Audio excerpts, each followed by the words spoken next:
여러분, 하나님이 우리에게 주신 언어 가운데 하나님의 마음을 가장 아름답게 하는 말, 기분 좋게 하는 말은 감사합니다라는 말입니다. 그래서 성경에 보면요, 감사합니다는 사람을 하나님은 복 주셨습니다. 그런데 불평하고 원망하는 사람은 하나님 앞에 복을 받지 못했습니다. 우리 인생은 두 가지 라이프 스타일이 있습니다. 어떤 사람은 늘 감사하며 사는 거예요. 아침에 눈을 뜨자마자 거울을 보면서 참 하나님께 감사하다. 내가 살아있는 게 너무 감사하고, 어제 돌아가신 많은 분들은 단 하루만이라도 더 살았으면 했을 텐데 여러분 별로 감사 안 하는 모양이에요. 오늘 우리는 이렇게 하나님의 은혜를 누리고 있잖아요. 얼마나 고마워요. 그래서 하루를 감사로 출발하는 사람이 있습니다. 늘 입술에 감사가 노래되는 거예요. 근데 어떤 사람은요, 일어나자마자 투덜댑니다. 불평합니다. 원망합니다. 짜증냅니다. 그런데 그것으로 자기도 아프게 하고 남도 아프게 해요. 그러니 그 사람 가는 곳에 사람들이 같이 안 가려고 그래요. 여러분, 감사할 것이냐 불평할 것이냐는 전적으로 자기에게 달려 있습니다. 그런데 그 결과는 엄청 다른 것입니다. 노만 빈센트 필 목사님 책에 보면 이런 글이 있습니다. 한 번은 노만 목사님이 기차를 타고 가는데 그 기차는 이렇게 앞에 분들하고 같이 마주보며 가는 기차였던 모양입니다. 중년의 부부가 그 기차를 탔대요. 선생님 안녕하십니까? 예, 안녕하십니까? 인사하자마자요, 부인이 자리에 앉으면서 불평하기 시작하더래요. 이 기차는 값도 비싸게 받으면 색깔이 왜 이래 우중충해? 거기서부터 시작해가지고요, 이거 봐라, 이거 봐라, 기차 색깔 봐라, 이 떨어진 종이 휴지 봐라, 계속 투덜대더라는. 그 노만 목사님이 자기도 좀 짜증이 나더래요. 그걸 들으려니 참 힘든 거예요. 얼마 안 가서 남편이 하도 미안해서 그런지 인사를 하더래요. 선생님, 죄송합니다. 저는 변호사이고 제 부인은 제조업자입니다. 그래 노만 박사님이 제조업자? 뭘 만드시는데 제조업자입니까? 그랬더니 남편이 하는 말이 예, 불평 제조업자입니다. 그래서 자기가 돌아와서 글을 썼답니다. 당신은 감사 제조업자입니까? 불평 제조업자입니까? 우리에게 굉장히 중요한 교훈을 가르칩니다. 다시 말씀드립니다. 감사는요, 내 인생을 복되게 합니다. 정말입니다. 감사글을 찾아보려고 애쓰면요, 진짜 하나님은 감사글을 더 주십니다. 그러나 불평은 만사를 그르치게 됩니다. 여러분, 정말 여러분의 가슴에 감사가 가득 차도록, 여러분의 인생에 감사가 물들도록 오늘 아침에 은혜 받기를 축복합니다. 왜? 하나님은 그 감사를 들으시고 감사하는 사람에게 길을 열어주시고 문제가 풀리게 해주시는 거예요. 저도 목회하면서 봅니다. 죽겠습니다. 힘듭니다. 아유, 목사님, 여전히 죽을 지경입니다. 교회 와서 예배 드리면서도 늘 예배 드리는 표정이 심각합니다. 얼굴이요, 그냥 근심걱정으로 꽉 차 있습니다. 지금도 그렇습니다. 안 풀립니다.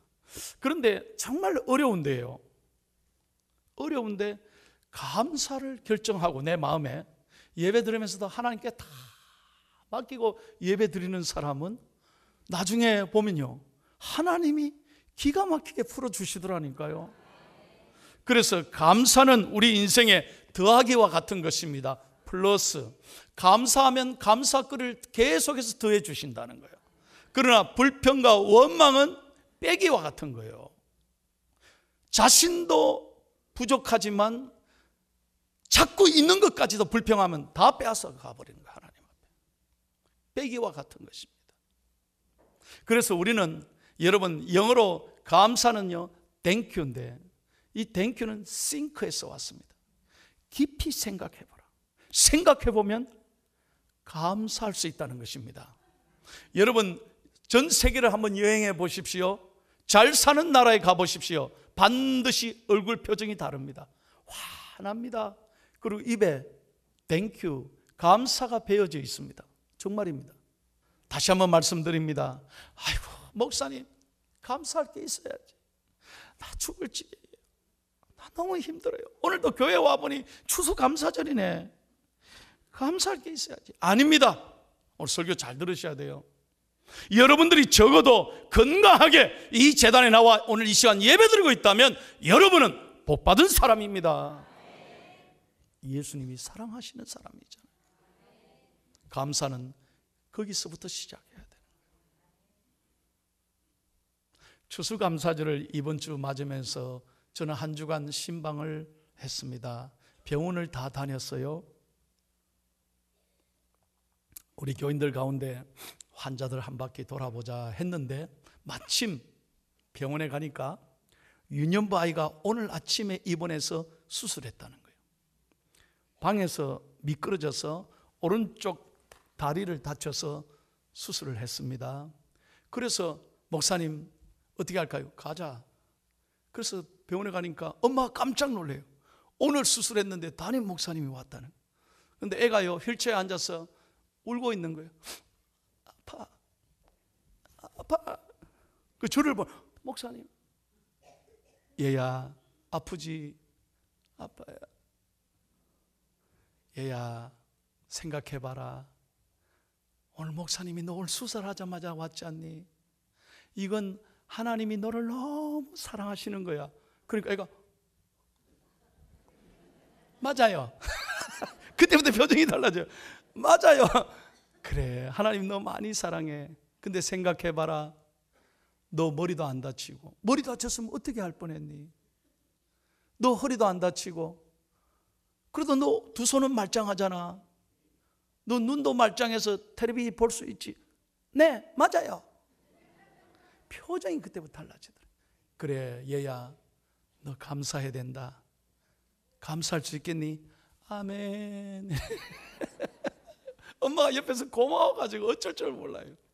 여러분, 어떤 순간에도 감사를 헤아리기를 축복합니다. 여러분, 재미있는 글을 하나 보여드릴게요. 여기 머리 빠지신 분들요, 위로 받으세요. 대머리도 감사할 제목이 6가지나 있습니다. 자, 띄워드릴게요. 첫째, 여성에게는 거의 없는 현상입니다. 그러므로 모든 여성들은 감사하기를 축복합니다. 여러분, 이게 무슨 말이냐면, 제가 미국에서 살았잖아요. 미국의 흑인들은 99%가 머리가 없습니다. 그래서 미국 가신 분들 내 말 잘 들어요. 가발 장사하면 됩니다. 여러분, 이 머리를 매주 가발을 써야 된다는, 매일 가발 써야 된다는 고통을 여러분들은 아시는지 모르겠어요. 참, 그분들은요, 머리 하나에 얼마나 소중한 걸 느끼는지 몰라요. 두 번째로, 여러분 머리 빠졌으면요, 그것은 하나님이 많이 만져주신 증거입니다. 야, 하나님 많이 쓰다듬어 주신구나. 그래서 감사해야 돼요. 세 번째는, 여러분, 대머리인 사람이 거지가 별로 없습니다.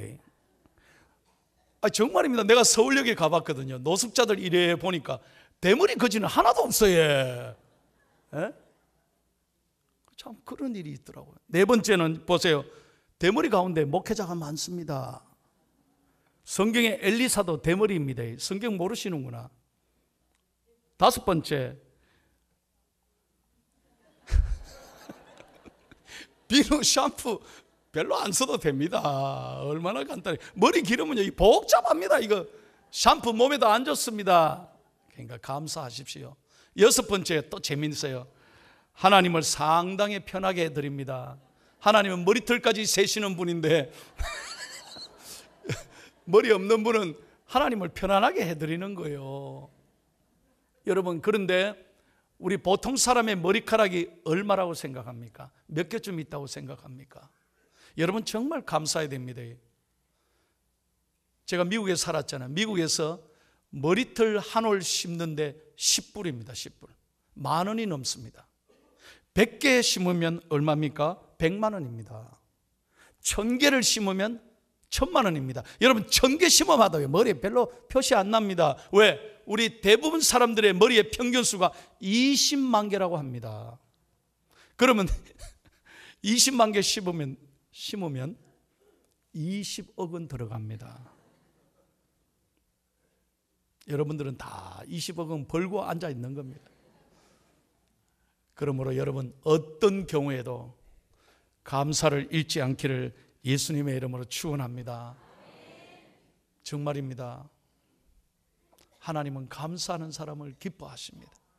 감사하는 사람에게 길을 열어주십니다. 감사하는 사람에게 더 좋은 은혜를 베풀어 주십니다. 여러분 믿음으로 주님을 바라보시고 금년 한 해 고생하신 분이 있습니까? 실패하신 분이 있습니까? 마음 아픈 분이 있습니까? 몸이 너무 아픈 분이 있습니까? 그래도 어떤 경우에도 주님 바라볼 수 있는 사람은 감사할 수 있는 거예요.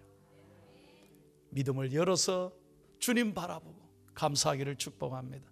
찬송합니다. 찬양하라 내 영혼아, 찬양하라 내 영혼아, 내 속에 있는 것들아 다 찬양하라. 감사하라 내 영혼아,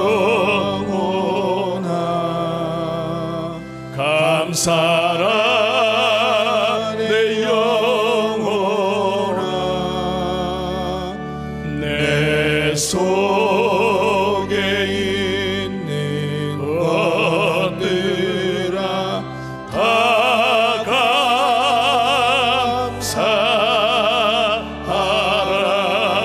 감사하라. 할렐루야. 오늘 저는 여러분에게 성경 본문에 읽은 정말로 다 잃었는데, 모든 것 다 잃었는데 그래도 끝까지 감사한 한 믿음의 사람을 소개하겠습니다. 바로 그 사람이 욥입니다. 여러분 우리 욥의 얘기를 잘 아시죠? 그런데 오늘 아침에 다시 묵상해야 합니다. 욥은 하나님 앞에서 정말 칭찬받은 사람입니다. 당대 최고의 의인이었습니다. 이렇게 순전하고 정직한 사람은 없었더라 하나님이 인정했습니다. 그런데 어느 날 마귀가 하나님께 찾아, 진짜입니까? 진짜입니다. 그럼 내 시험해봐도 됩니까? 해봐라. 그래서 욥이 영문도 모른 채 시험이 찾아옵니다. 여러분 욥은 얼마나 많은 재산을 가지고 있었느냐? 여러분 성경에 보면요, 양이 7,000마리요, 낙타가 3,000마리요, 소가 500결이요, 암나귀가 500마리. 엄청난 당대의 부자입니다. 종도 수많이 가지고 있습니다. 자식들은 무려 아들, 딸이 10남매입니다. 10명입니다. 그게 얼마나 부자예요. 그런데 어느 날 마귀가 욥을 흔들어대기 시작했습니다. 어떻게 해요?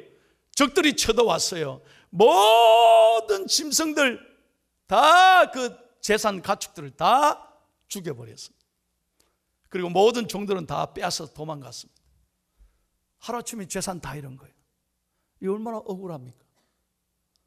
뿐만 아닙니다. 강한 태풍이 불어서 장막에 자고 있는 10명의 자식을 한꺼번에 다 잃었습니다. 여러분 생각해 보세요. 우리 같으면 어떻게 하겠습니까? 자식 하나를 잃어도요 평생 그 자식 가슴에 두고 삽니다. 그 자식 때문에 잠도 못 자고 생각하면 눈물 나요. 그런데 10명의 자식을 다 잃었습니다. 뿐만 아닙니다. 아내가 저주하고 도망갔습니다. 아내까지 도망가 버리고 친구들이 와서 비웃으면서 다 자기를 떠나간 거예요. 게다가 더욱더 가슴 아픈 것은 온몸에 욕창이 나서 그는 제대로 잠을 잘 수 없을 만큼 질병에 시달리고 있었습니다. 여러분, 욥이 무슨 잘못을 했습니까? 하나님 앞에 뭐 죄 지었습니까? 여러분과 저 같으면 어떻게 하시겠어요? 어떻게 하시겠어요? 다 잃었단 말이에요. 다 잃었단 말이에요. 심지어 자기 몸까지 썩어져 가고 있습니다. 죽음이 눈앞에 와 있습니다. 그런데 욥이 어떻게 했습니까? 다시 성경을 봅니다. 오늘 본문을 다시 한번 또박또박 읽겠습니다. 영상을 보시고 시작. 욥이 일어나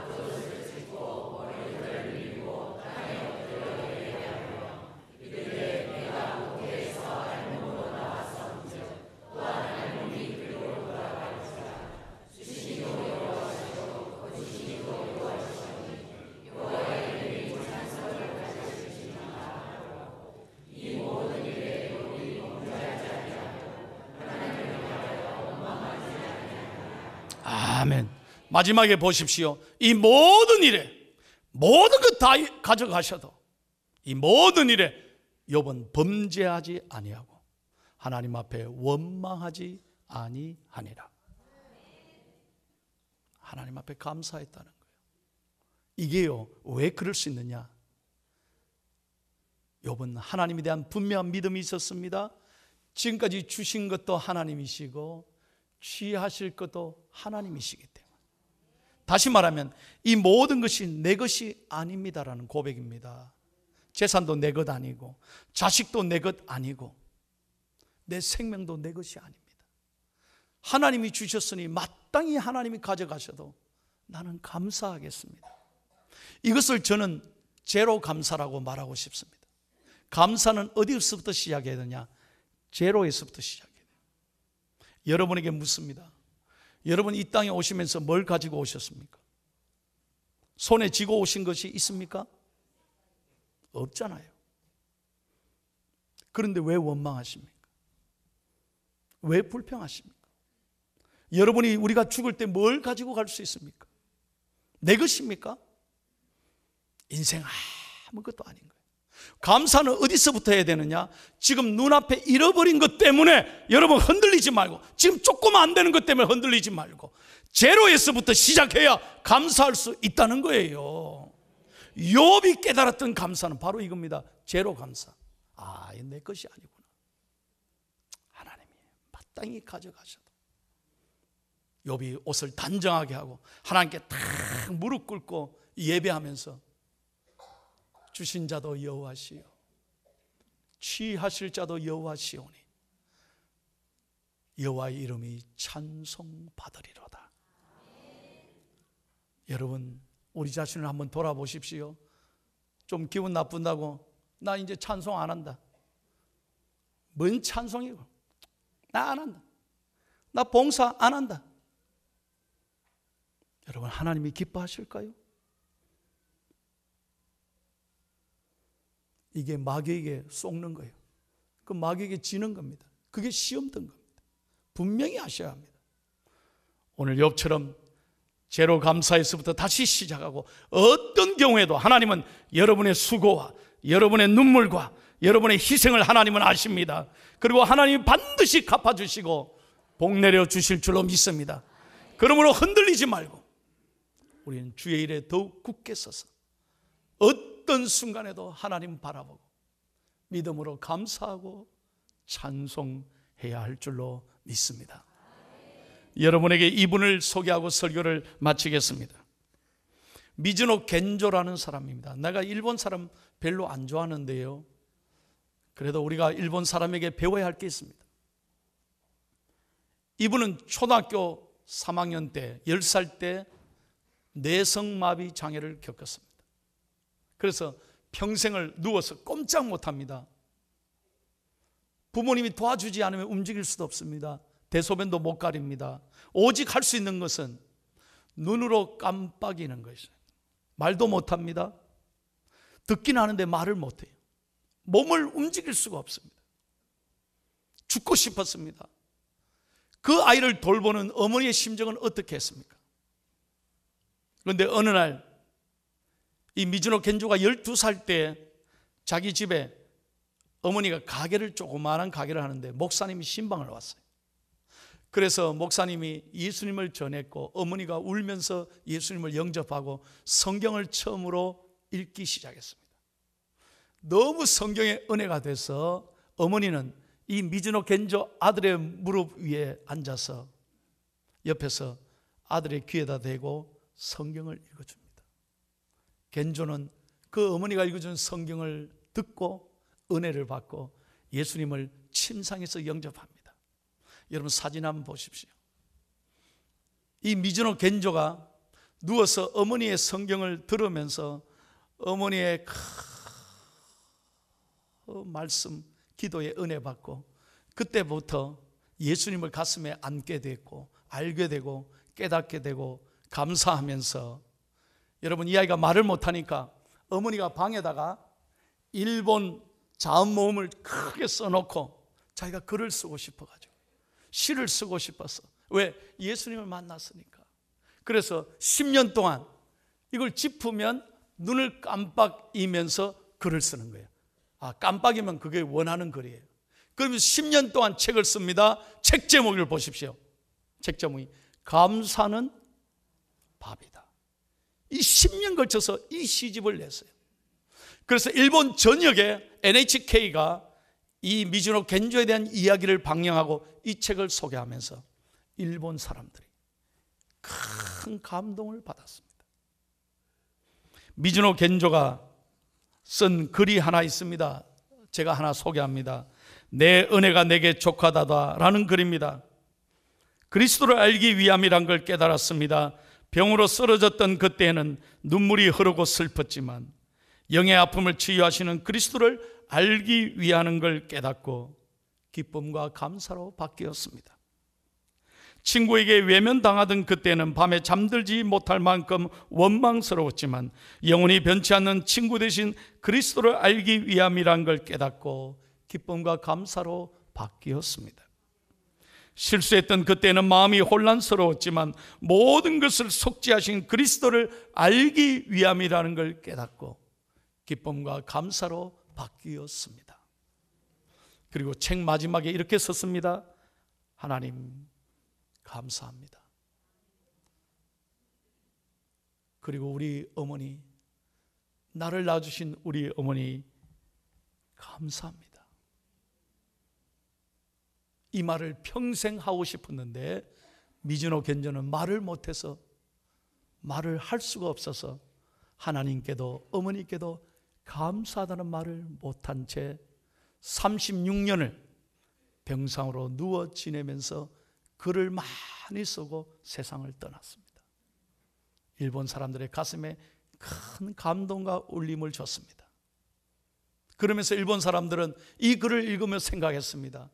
그는 말을 못하면서도 누워서 그렇게 감사하고 싶었는데 우리는 말도 이렇게 잘하는데, 어디든지 갈 수 있는데, 이렇게 아름다운 것을 보고 우리는 즐기며 살아가는데 왜 우리는 감사하지 못하는가? 일본 사람들에게 큰 울림을 주었습니다. 사랑하는 여러분, 생각해 보십시오.